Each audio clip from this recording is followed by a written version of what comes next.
To all the Capricorns out there, hello and welcome to your horoscope for the month of August for Capricorn. But first of all, I want to thank a lot of Capricorns amongst you who have sent me nice emails, who have ordered readings, who have subscribed, and so on and so on. I just want to say that, I just want to say thanks before I continue.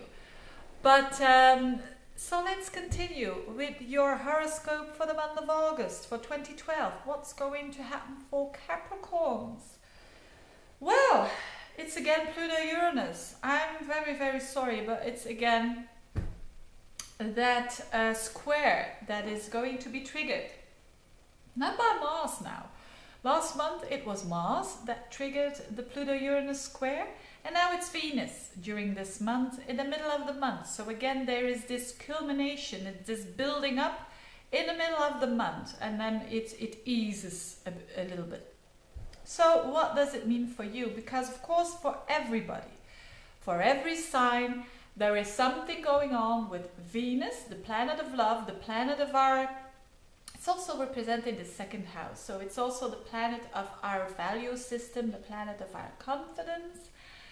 And that is clashing with Pluto and Uranus. And they want to transform. So they want to transform you through love relationships. They want to transform you through your sense of self-worth, your sense of your value system. So that's very general for everybody.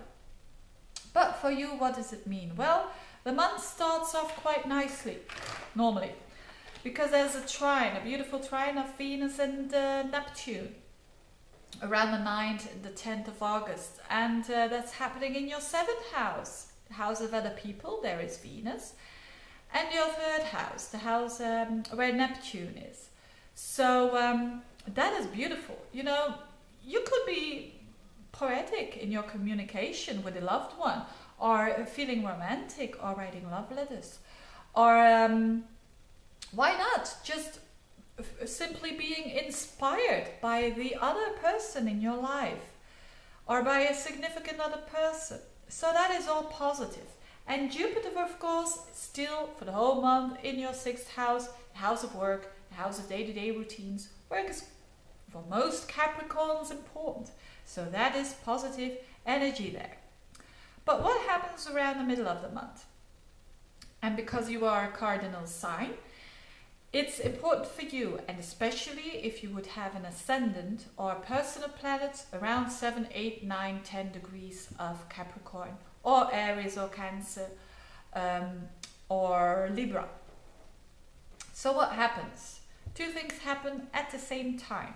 First of all, Mars and Saturn are going to conjunct each other in your 10th house, the house of your work, the house of your career, the house of how other people see you when you're not working.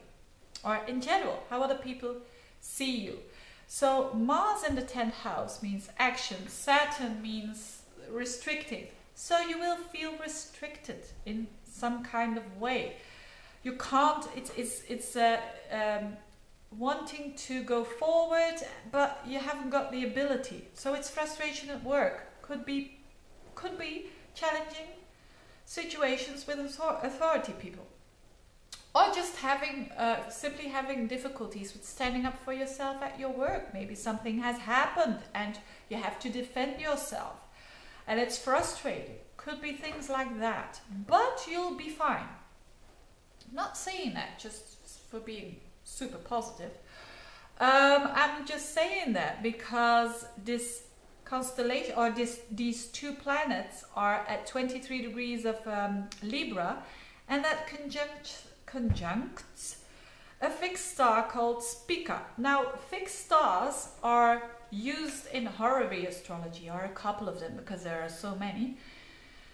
But I also do use in a normal transit astrology, or when I'm looking at transits, these fixed stars, because they're always giving me some extra information about how a situation unfolds itself.